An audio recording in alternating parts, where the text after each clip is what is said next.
அன்பர்களே வணக்கம்.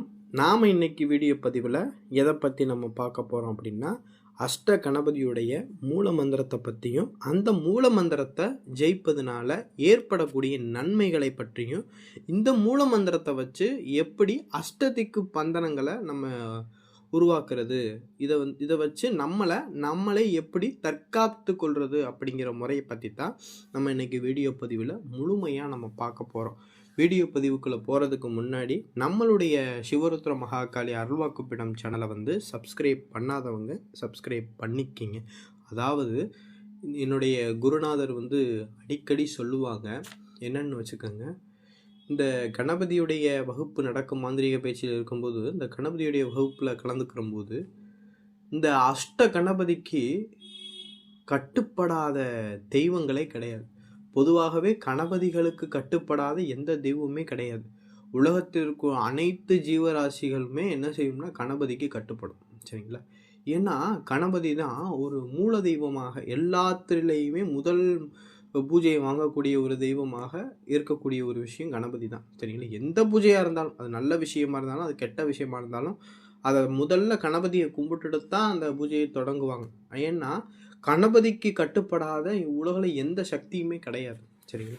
அதனால் குருநாதர் அடிக்கடி சொல்லுவாங்க, இந்த செய்வினை ஏவல் இந்த துஷ்ட சக்தினால் பாதிப்படைஞ்சவங்க, ரொம்ப நாள் இன்னும் நோய் நொடிகள்னால பாதிக்கப்பட்டவங்க, அவங்களெல்லாம் பார்த்திங்கன்னா ரொம்ப பெரிய பெரிய விஷயங்கள்லாம் செய்ய வேண்டிய அவசியமே கிடையாது. சரிங்களா? இந்த அஷ்டகணபதியுடைய தாயத்து, அஷ்டகணபதியுடைய விபூதியை நம்ம பூசிக்கிட்டு வந்தாவே போதும், அவன்கிட்ட இருக்கக்கூடிய நோய் நொடி, அவன்கிட்ட இருக்கக்கூடிய ஏவல் பில்லி செய்வனை சுனி எல்லாமே கட்டுப்பட்டு போயிடும். சரிங்களா? இந்த அஷ்டகணபதியுடைய அருள் இருந்துச்சு அப்படின்னா அந்த துஷ்ட சக்திகள் அண்டவே அண்டாது. சரிங்களா? எப்பேற்பட்ட பெரிய பெரிய செய்வன பாதிப்பு இருந்தாலும் கூட அதெல்லாம் நீங்கி போயிடும். நம்மளும் இன்றைய நிலைமைக்கு நம்ம என்ன செய்யணும், ஒரு சில பேர்களுக்கெல்லாம் அவசரத்தில் பண்ணி கொடுக்கணும் அப்படின்னு நினச்சோம்னா நம்ம என்ன செய்வோம்னா, கையில் விபூதி எடுத்துக்கிட்டு இந்த அஷ்டகணபதியுடைய மந்திரத்தை தான் ஒரு 1008 முறை ஜபிச்சு, அது கூட என் காளியுடைய மந்திரத்தையும் நான் ஜபம் பண்ணி வர்றவங்களுக்கு அந்த எலுமிச்சம்பழத்தை இந்த விபூதியும் கொடுத்துடுவேன். அது பெரிய பிரச்சனையாக இருந்தாலும் அவசரத்துக்கு எடுத்து பண்ணி கொடுக்குற ஒரு விஷயம் என்ன செஞ்சிடும்னா நடந்து போயிடும். சரிங்களா? அது அப்படியே கட்டுப்படும். எப்பேற்பட்ட அவங்க சொல்லுவாங்க, 10 வருஷமாக ஏவல் பிரச்சனையால் நாங்கள் கஷ்டப்பட்டுட்டு இருக்கோம், ஆனால் ஒரு எலுமிச்சம்பழத்துல இந்த விபூதியிலையுமே அந்த பிரச்சனை அப்படியே கட்டுப்பட்டு போச்சான். சரிங்களா? அப்பேற்பட்ட சக்தி வாய்ந்தது தான் இந்த அஷ்டகணபதியுடைய சரிங்களா விபூதி பிரயோக முறை. சரிங்களா?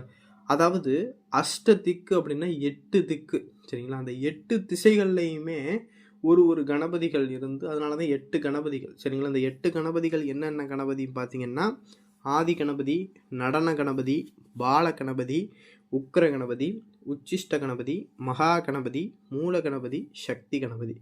இந்த எல்லா கணபதியையுமே ஒரே மந்திர வடிவில் வணங்குற ஒரு முறையை பற்றி தான் நம்மளுடைய சித்த பெருமக்களும் சொல்லியிருக்காங்க. மாந்திரிக குருவான என்னுடைய குருநாதருமே இந்த ஓலைச்சுவடியில் சொல்லப்பட்டிருக்கு. சரிங்களா? இதை ஒரே மந்திரத்தில் இவங்க அனைத்து 8 கணபதியுமே வணங்குற ஒரு முறையை பற்றி, ஒரே மந்திர வடிவில் வணங்குற முறையை தான் நம்மளுக்கு சொல்லி கொடுத்துருக்காங்க. சரிங்களா? இதுக்காக நம்ம ஒரு கணபதியுமே எடுத்து சித்தி பண்ண வேண்டிய அவசியமே கிடையாது. 8 கணபதியுமே ஒரே மந்திர வடிவிலேயே எடுத்து சித்தி பண்ணக்கூடிய முறையை தான் நம்மளுக்கு சொல்லியிருக்காங்க. சரிங்களா?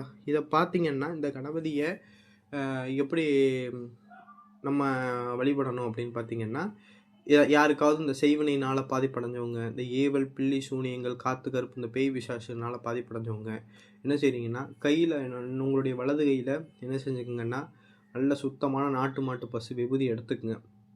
எடுத்துக்கிட்டு நான் ஸ்க்ரீனில் கொடுத்துருக்கூடிய மந்திரத்தை ஒரு 208 முறை, சரிங்களா, ஒரு 208 முறை சொல்லி அந்த எலுமிச்சம்பழத்தையும் அந்த விபூதியவும் எந்த வீட்டில் தீய சக்தி இருக்கோ அந்த வீட்டு வாசலில் கொஞ்சம் கட்டிக்கிட்டா, அந்த விபூதியும் அந்த எலுமிச்சம்பழத்தையும் ஒரு துணியில் வச்சு கட்டி விட்டோம்னா போதும், எந்த துஷ்ட சக்தியும் உள்ளே வராது. அதே விபூதியை தாயத்தில் அடைச்சி யாருடைய கழுத்தில் போட்டுக்கிட்டு இருந்த குழந்தைகளுக்கு கழுத்துலலாம் போட்டுட்டோம் அப்படின்னா பயந்த கோளாறுலாம் அப்படி இருக்கும். சரிங்களா? பயந்த கோளாறுலாம் சீக்கிரம் நீங்கிடும். இந்த ஏவல் பிரச்சனையினால் பாதிக்கப்பட்டவங்களாம் இதெல்லாம் அடைச்சி இது பண்ணால் நிம்மதியை தூக்க வரும். அந்த ஏவல்னால எந்த தொந்தரவும் செய்ய முடியாது, அந்த மனுஷனை தொடவே முடியாது. சரிங்களா? அப்பேற்பட்ட சக்தி வாய்ந்த விஷயங்கள். இதை என்னுடைய குருமார்கள் எப்படி சொல்லி கொடுத்துருக்காங்கன்னு பார்த்தீங்கன்னா, இந்த மந்திரத்தை வச்சே அஷ்டத்துக்கு பந்தனம் செய்கிற முறையும் சொல்லி கொடுத்துருக்காங்க. சரிங்களா? ஒரு மண் கலையும் எடுத்து கொடுக்கணும். சரிங்களா? மண் கலையும் எடுத்துக்கிட்டு அந்த மண் களையத்தில் சுத்தமான நாட்டு மாட்டு பசு விபூதி போட்டு ஒரு வாழை இலையில் பக்கத்தில் ஒரு வாழை இலையில் ஒரு மஞ்சளில் பிள்ளையார் பிடிச்சி அருகம்புல் வச்சு அதுக்கு செவ்வரளி பூதெல்லாம் சாத்தி தேங்காய் வாழைப்பழம் வெற்றிலை பாக்கெல்லாம் வச்சு உடைச்சி சாமி கும்பிட்டுட்டு அந்த